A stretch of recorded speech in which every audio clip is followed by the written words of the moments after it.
Bonjour, bon après-midi, bonsoir chers internautes, cela dépend de vous nous capter. Bienvenue sur Merc TV 243. Moi, c'est Mao Stone. Lelo, dans le cadre du magazine Nabiso News Analyse, nous avons deux sujets pour réfléchir sur Yango. Premier sujet, vous avez le rapport, il y a rapport d'enquête, il y a l'inspection générale de finances. Et deuxième sujet, vous avez le mandat de comparution, il y a Henri Yav, qui ancien ministre des Finances. Nadeo Gracias au Azali, gouverneur de la Banque centrale. Et nous lobby avant que nous vivons ce sujet, nous devons souscrire massivement, nous s'abonner massivement dans YouTube channel Nabino parce que l'abonnement est un support et pas Nabiso. Donc, à la vidéo, de sorte que nous avons membre de la famille Nabiso pour famille et comment mon néné. Nous avons directement le titre, il y a la presse en ligne, Lelo Toponi Politico.cd. Qui titre Félix Tshisekedi, la Cour constitutionnelle et le glissement, le dessous d'un coup de force. Un haut cadre, cofondateur de l'INC, Birato, adhère au PPRD. Et enfin, Nord Kivu, privilégier les champs qui ne permettent pas d'ouvrir grandement la bouche. Message aux églises. Et ça, c'est que ça rend moi mouké.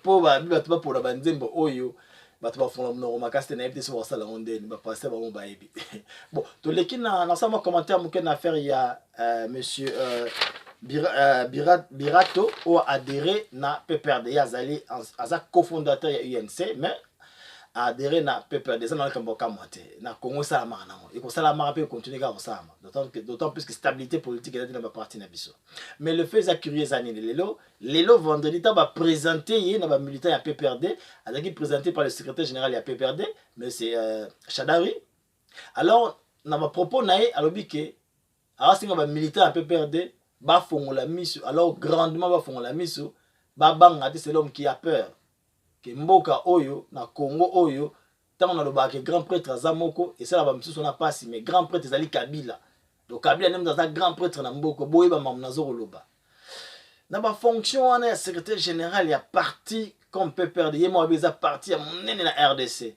a tenir ba propos on est un peu ba propos moko trop bas trop vulgaire pour naie na niveau naie vraiment trop vulgaire tu éviter pourquoi à continuer à propos mon passage qui candidat malheureux président il y a président de la République donc tu comprends pourquoi continuer ma propos il y a bon voilà nena lobaki to kenena sujet na biso ya liboso o ezali affaire il y a inspection générale des finances ba sali ba na bisa ki bino ke inspection générale des finances bazali combattu na bisa bino ke inspection générale des finances et la structure mo ezali attaché à la présidence la structure mo ya conseil sur les finances publiques. Nous allons contribuer à une gestion rigoureuse et efficace de la finance publique. Et nous allons conseiller, qu'on ça observation de la présidence de la République sur le plan de la finance et de Mboka. Alors, banquette est belé, nous avons diligenté, belé, banquette diligenté et belé.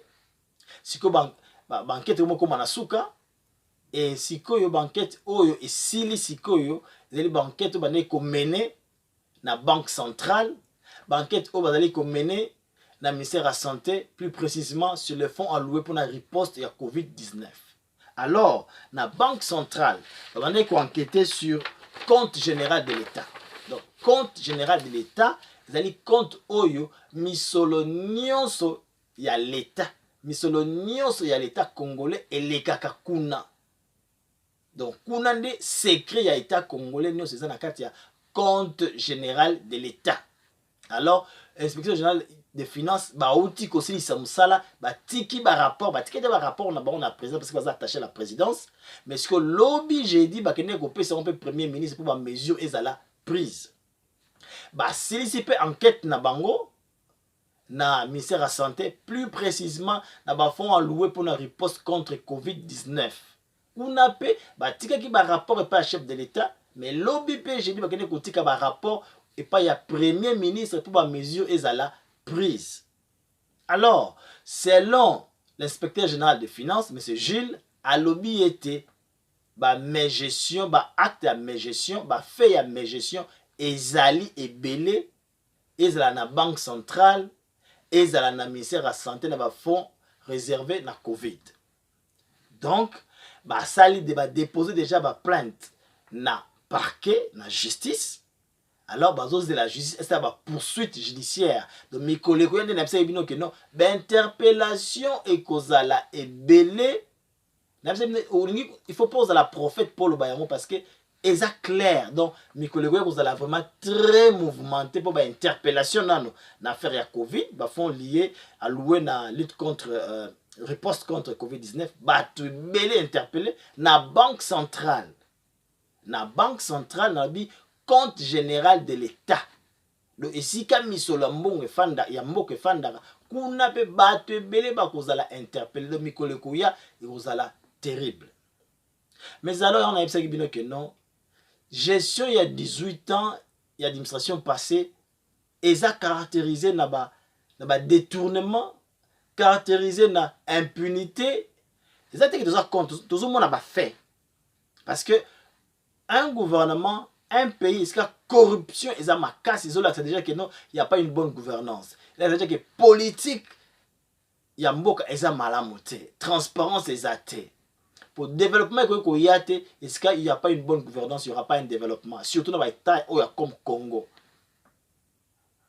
Et alors, et si le wanate, l'inspecteur général des finances, si l'ICP enquête na exonération, c'est l'autre fois.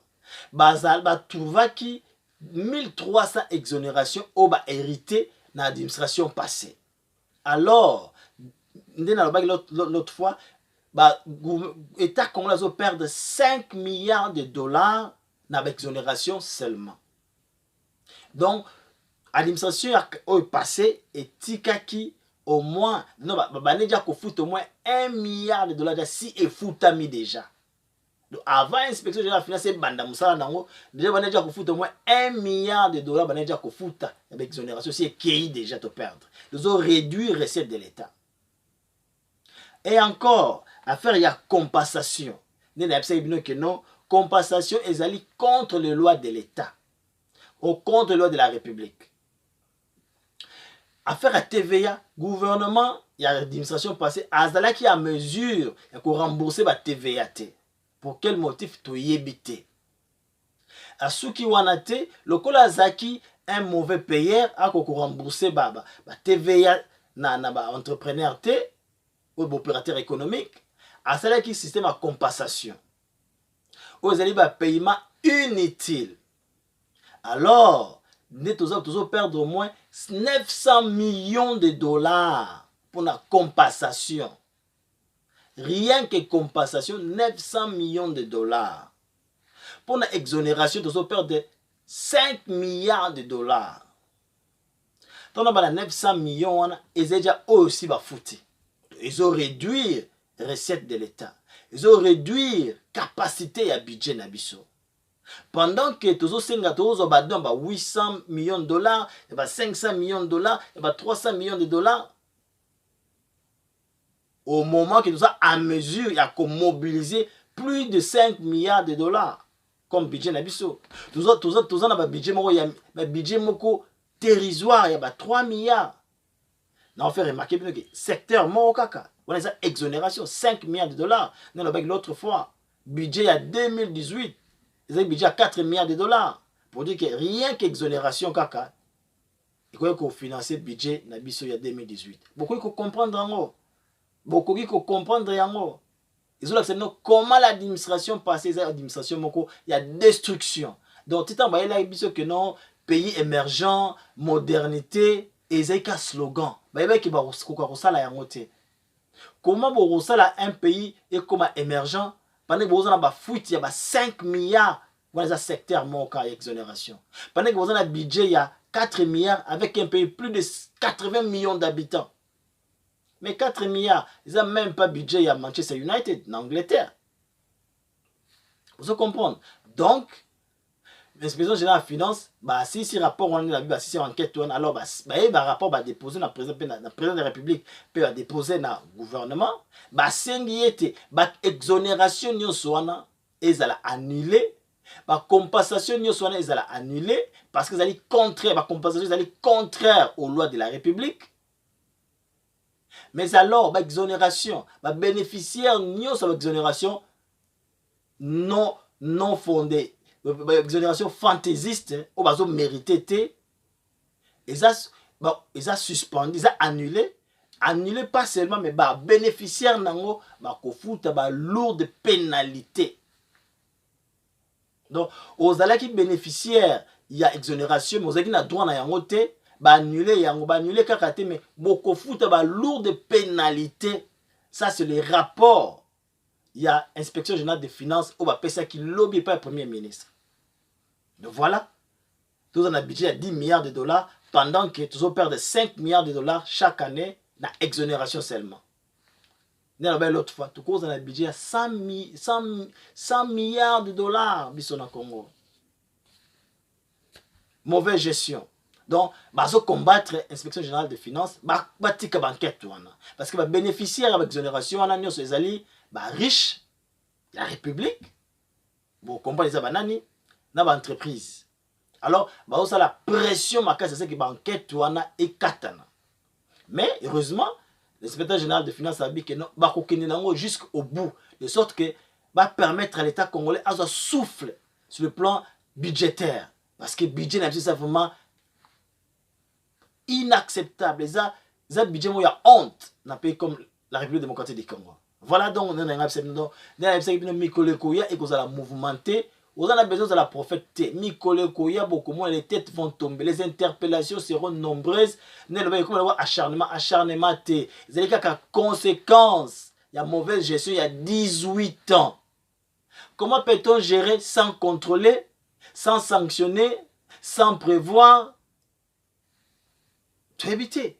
Quel genre de management? Quel genre de leadership? Quel genre de leadership? Comment un leader a contrôler raté, à sanctionner raté? Il n'y a même pas un contrat de performance. Mais les résultats comme il dit, vous allez interpeller belé. Vous allez interpeller. Voilà donc, tout ça, vous savez que non. Prophétie, Mikole Koya, et vous allez pagaille, tout le monde, bendana, tout le monde, zaza, donc, qui maté. Pour nous faire répondre, pour Renyaki, moment payé, justice et ça, la moussala na yango. Ils ont une interpellation, ceux qui sont libres, bah côté le état des droits. État des droits. Voilà. Donc, c'était le deuxième point d'abisso, où ils allaient demander à comparaison, il y a Henri Yav, na Deo Gracias, où ils allaient gouverneur, il y a Banque Centrale. Donc, voilà, le gouverneur à Banque Centrale. On a le baki, banque, le gouverneur, Bazaki, mandat de comparution ezalaki juste pour na baya na affaire ya Mutanda Mining. Ezali dossier à 2015. Nena lobaki gouvernement asana ba arrangement na ba entrepreneur, na opérateur économique, ba ko futaye avant l'échéance. Ako ça ba arrangement ba futé ba impôt autre redevance là avant l'échéance de sorte que permettre au gouvernement ça la face na ba dépenses publiques. Alors, Mutanda Mining, le gouvernement a de même dans Mutanda Mining en 2015, il y a un arrangement, il y a 100 millions de dollars. Alors, Mutanda Mining a fait à deux tranches, a fait 80 millions de dollars dans la Banque centrale du Congo et le 20 millions restant a fait à l'étranger, dans la Suisse. Dans le compte à la réserve internationale, il y a Banque centrale. Mais si il n'y a pas de traçabilité, traçabilité est alité.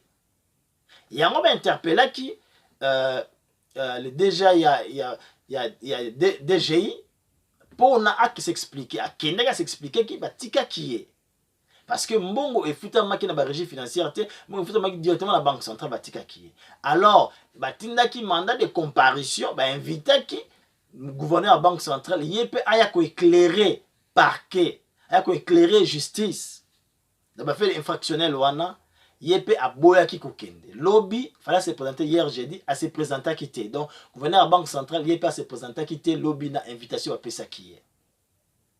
Ok. Conséquence, nous allons tout y en après. Henri Yav, Yépe ministre, ex-ministre de la Finance. Yépe a qui convoqué pour le même fait.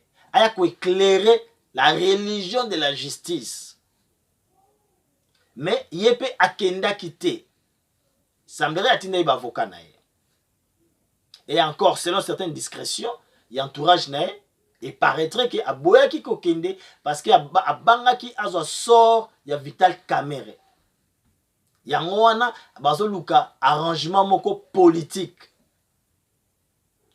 Mais question ezali affaire ezali justice donc arrangement politique pour na nini ezali affaire ya gestion ou assumer ba responsabilité au gérer qu'il faut assumer ba responsabilité nango faut qu'on répondre na gestion na yo pourquoi le ko ba arrangement politique yepe aboyaki suite ezali nini pour na ba mibale de grâce à gouverneur banque centrale yepe akenda kité suite ezali nini suite ezaki non ba ko salela bango invitation mususu donc ça refus de coopérer. Boy ko coopérer na justice pour apporter lumière dans la religion il y a justice alors bah ça une deuxième invitation pour na bango parce la contraire ya se présenter na justice donc bah ko kimate moi bah ko kimate donc pour dire que non bazali toujours na besoin na bango ne na lobaki na banque centrale on les a dossier il y a 100 millions de dollars ya Mutanda mining mais na banque centrale na biba silisi enquête sur na compte général de l'État et kuna ba fait ya gestion ezali pe ebele pour dire que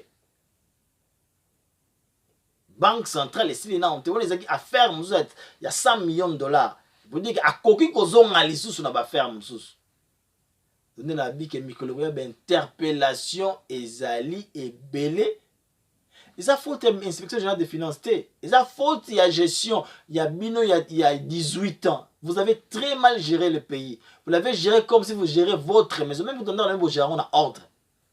Mais quand les acquis, vous avez partagé éléphant. Vous vous servez à volonté. On mangeait à ciel ouvert comme on voulait. Sans contrôle, sans penser même dans ba école, sans penser même dans ba hôpitaux. Parce que les lots, les gens te retirer dans l'administration passée wana. Parce que tant ba yak ba tant ba sali passation de pouvoir non ba non, ba tia ki 1 milliard 500 millions na caisse à l'État. Mais c'est rien, c'est rien. Mais même si c'est une exonération de père de 5 milliards, 1 milliard 500 c'est rien pour la caisse de la République démocratique du Congo, c'est rien. Il fallait pas tant que la vie to tika ba totiki 100 hôpitaux, totongi 200 nouvelles écoles, totongi 45 universités, laboratoires, tout ça, il y a centre de recherche, tu crées des écoles et apprentissage, tu l'eau monte courant pour boutique ezate, maï boutique te, parce que vous venez vous inventer na totiki mbongo na kese ta, mbongo comme boutique aki. Si vous avez un budget à 4 milliards, beaucoup de gens combien na compte à l'État? Combien? Le budget est à 4 milliards. Dans 4 milliards, on a un budget, vous avez don, il y a 40% de la recette extérieure. 60% de la recette interne. Vous comprenez que vous mobilisez les 60% en athée. Si vous avez combien? Alors, sur les 100% du budget, on a au moins 55% du budget et qu'il y a une institution. Vous avez combien de compte à l'État? Zéro, vous avez l'autre. Vous combien?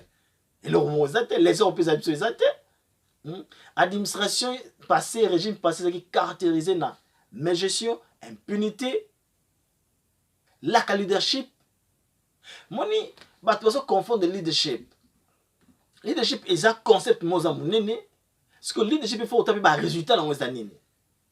On appelle leadership dans le mauvais sens parce que c'est total comme ça leadership il y a régime passé mais leadership est même biso wapi tout a un résultat parce que oui cause un leader fort mais ba résultat nini ba résultat et ça nini parce qu'il faut juger ba leader na ba résultat na bango c'est pour bon moment que nous bazon nommer dans entreprise publique performance on tient compte de la performance c'est référence exacte muta ça la 5 ans dans entreprise publique gestion na boté ça na calamiteuse mais azo toujours wana de pas na biso ça toujours médiocrité mutezo exceller dans on a médiocre yo ne bazo promote yo c'est bizarre vous dans la promotion c'est bizarre Quel pays? Alors, si vous voyez, c'est un pays émergent. Dans 2030. Modernité. Zéro. 5 chantiers. Zéro. Gérard Kamboka na slogan te. La bonne gouvernance est slogan te. Ezali nde ba mécanisme, ba structure. Oboza nango. Kotosa mobeko. Ya on to singa pe na mokonzi moko la administration za sikoyo. Fobo sala musala, bo tekete justice ezala indépendante. Ezala pe slogan te. Je vais faire des milliardaires, monsieur le président. Ezala slogan te. Agriculture priorité des priorités. Bana mboka bazana bana mbongo te ba kuma millionnaire on ndenge nini. Bazora ba prêter, bazora ba créditer. Ba kuma millionnaire ndenge nini. Faut taper politique entre il y a entrepreneuriat na mboka. Il n'y a pas de jeunes entrepreneurs. Sur le 80 millions d'habitants de Congolais, combien de jeunes entrepreneurs baza? Ba millionnaire on va comment le chef de l'État. Bota la vision wana. Bota la c'est aspect wana. Il y a agriculture, entrepreneuriat, initiative privée, locale. Voilà.